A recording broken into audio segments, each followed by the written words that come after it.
Welcome to J Talks Film. I just watched the 2022 edition of Firestarter.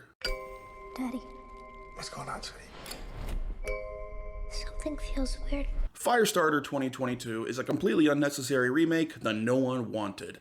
It does change up the story enough to not be a beat-for-beat remake of the original, so it partially justifies its own existence, but every change it makes is for the worse. Blumhouse Production churns out another low to mid-budget horror remake, this one starring Zac Efron as Andy McGee and Ryan Kiera Armstrong as his daughter, Charlie. The main villain, pulling the strings behind everything, is Gloria Reuben as Kamala Harris, or Captain Hollister if you prefer. She's as boring as everyone else in this movie. The performances are all passable, but completely wooden, and I believe it's a directing issue, not an acting issue, because it's across the board. Every single actor plays this so straight-faced and undynamic, it is a chore to get through.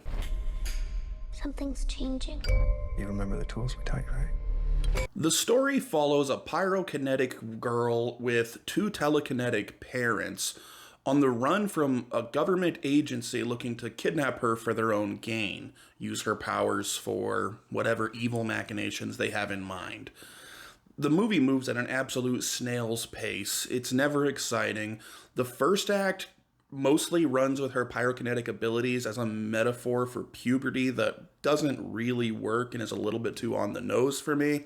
And then the second act, it spends most of it trying to make you care about the relationship between Charlie and her father. But as I mentioned, the performances are so wooden that I just couldn't care less about the two of them. They never felt like real people to me. Something's happened. I need it handled with discretion. And I need her back alive. Holy shit. Almost nothing interesting happens until maybe the last 20 minutes. I think the most exciting thing in the first two acts of the film is a cat scratches Charlie, so she burns it, but she doesn't quite finish it off. So there's this hilarious scene where she's talking to her dad. You just hear this half-dead cat in the background.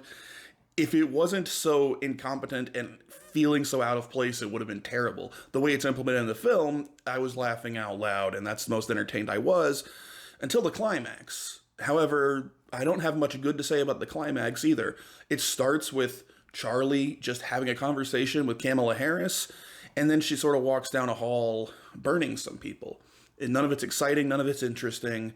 They're just going through the paces. Only way that you can control it.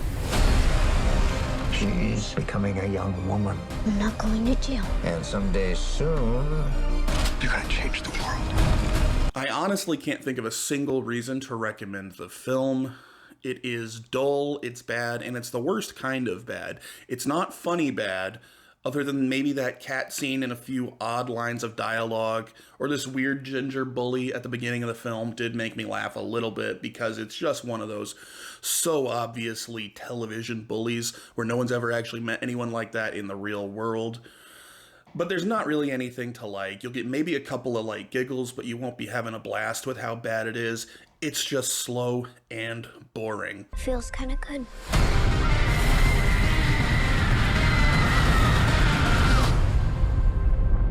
Firestarter was technically competently made. There's no boom mics in the shots. The script makes sense from beginning to end. I was never lost on what's happening. The special effects are nothing special, but they're fine.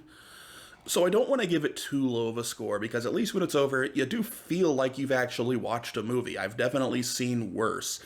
It's just incredibly dull. So I'm giving Firestarter a 4 out of 10. Don't waste your time. If you have nothing to do on a Friday night, trust me, you can do something better than watching Firestarter, but there are worse movies out there. I hope that you enjoyed my review. If you actually watched Firestarter, I hope you liked it more than that, because that should be a pretty low bar. If you like my content, please don't hesitate to take a look at my more long-form film critique content. You can see right up here. When I'm not fighting over copyright strikes, I get those up on my channel weekly. You can also see weekly reviews for more recent movies here that are a bit more short form and casual like this. I would really appreciate it if you'd like and subscribe if you enjoyed this content, and thanks so much for stopping by. This is J Talks Film. Have a great day.